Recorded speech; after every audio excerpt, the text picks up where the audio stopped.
buenas. El día de hoy vamos a hablar acerca de la velocidad específica correspondiente a la práctica número 10 de la asignatura de construcción de carreteras. Los integrantes es Felipe Castro, mi persona Oscar Mendoza y Eduardo Romero. Como contenidos de esta práctica vamos a hablar sobre la velocidad de diseño, los radios mínimos, las velocidades específicas, corrección de radios y el resumen. Como primera parte tenemos la velocidad de diseño. En esta diapositiva observamos los valores de diseño recomendados para carreteras de 2 carriles, obtenido del Ministerio de Obras Públicas del año 2002. Bien, como tenemos un TPDA para el 2042 de 729, entramos en una carretera clase 3. Como el terreno es montañoso, observamos que vamos a utilizar una velocidad de diseño de kilómetros por hora de 60. Un radio mínimo de curvas horizontales en metros de 110. Y como última consideración es el peralte, que vendrá a ser el máximo de 10%. Bien, como había mencionado en la anterior diapositiva, vamos a utilizar una velocidad de 60 km por hora, un radio mínimo de 110 metros y un peralte del 10%.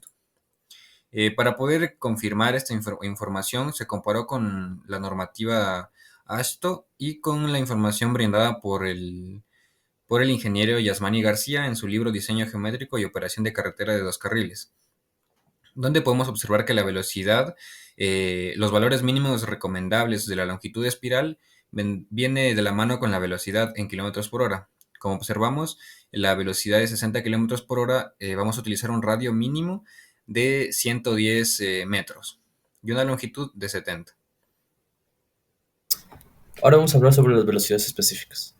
Las velocidades específicas se calculan a partir de la velocidad de diseño que se obtiene anteriormente. Las velocidades específicas son muy importantes calcularlas para el diseño geométrico definitivo, ya que con estas podemos tener unas velocidades que se ajusten a la realidad de lo que sucede en la carretera, ya que pueden existir tramos demasiado largos, dependiendo de dónde sea, donde los conductores puedan circular a velocidades más altas que la de diseño. Y si esto no se hace un ajuste oportuno, pues en los radios de curva, pues puede que exista mayor riesgo de siniestros, ya que el conductor circula a mayor velocidad en la línea recta y la curva va a tener un radio que permita un giro a cierta velocidad, que sería la de diseño, lo cual sería menor a la velocidad que circula el vehículo. Para las velocidades específicas tenemos la siguiente tabla que se observa en la diapositiva. Tenemos dos divisiones de la tabla, una que está en la parte izquierda, el cual corresponde a velocidades de diseño menores a 50 kilómetros, y la parte derecha, donde están las velocidades de diseño mayores a 50 kilómetros. Para el caso que vamos a ejemplificar en este video, tenemos una velocidad de diseño de 60 kilómetros, por lo tanto se va a utilizar el apartado de la parte derecha de la tabla.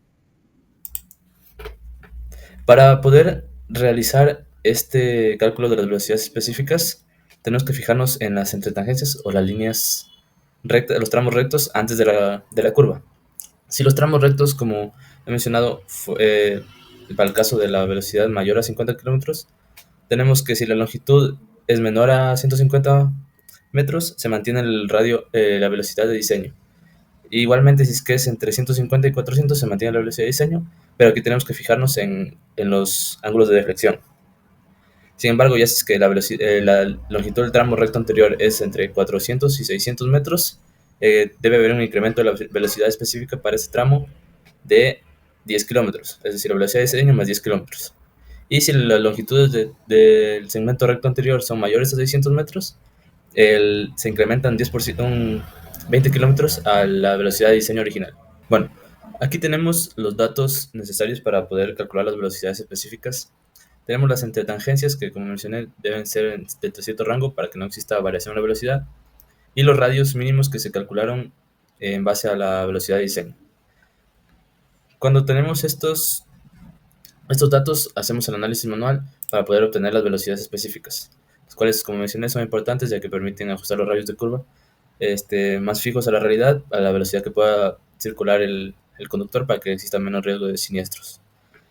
En este caso tenemos que realizar un análisis de las velocidades específicas en tanto el sentido AB, que para nuestro caso sería el sentido Bionaco-Cera, como el sentido BA, que sería desde Cera hasta Bionaco, por ejemplo. Y tenemos que ajustar las velocidades en base a la tabla mencionada anteriormente, donde si existen tramos rectos demasiado largos se incrementan 20 kilómetros, y tramos rectos pues largo, más de entre 400 y 600, se incrementa 10 kilómetros. Después de esto se hace un análisis posterior donde se toman entre las dos rutas, entre los dos sentidos se toma la velocidad mayor para el diseño. En este caso tenemos que la velocidad mayor es la del sentido BA, por lo tanto esas serían nuestras velocidades específicas para esta ruta.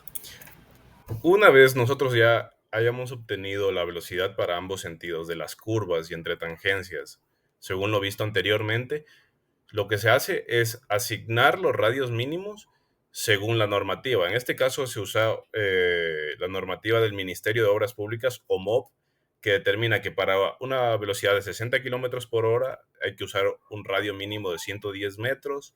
Para una velocidad de 70 kilómetros por hora, un radio mínimo de 160 metros. Y para una velocidad de 80 kilómetros por hora, un radio mínimo de 210 metros.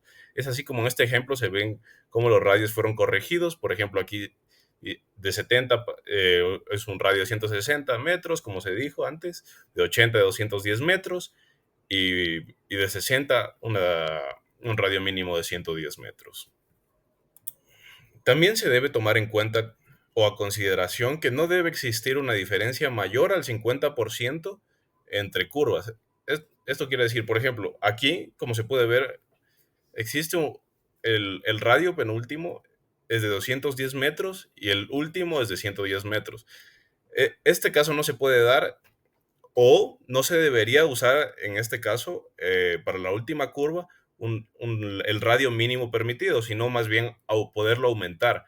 En este caso, lo que se hizo fue sacarle el 50% a cada radio y determinar un valor. Por ejemplo, se le sacó la diferencia del 50% de 210 y de 140 metros, y el 50% de 110, añadiéndole que es de 165 metros. Esto quiere decir que los rangos de la siguiente curva a 210 metros pueden ir de 140 a 165 metros, no más, y sobre todo para este caso. Es así como finalmente nosotros, ya habiendo calculado esto, nosotros ya procedimos a corregir estos radios mínimos en el software de Civil 3D. Por ejemplo, aquí a la izquierda se puede ver cómo todos los radios utilizados fueron de 110 metros, y a la derecha ya se ven los radios corregidos, como por ejemplo de 160 metros, de 210 y de 110 metros nuevamente. Es así como a simple vista o de lejanía no se puede notar una gran diferencia, pero conforme vamos acercando el dibujo nos podremos dar cuenta que las curvas sí se pueden llegar a alargar o contraer según el radio.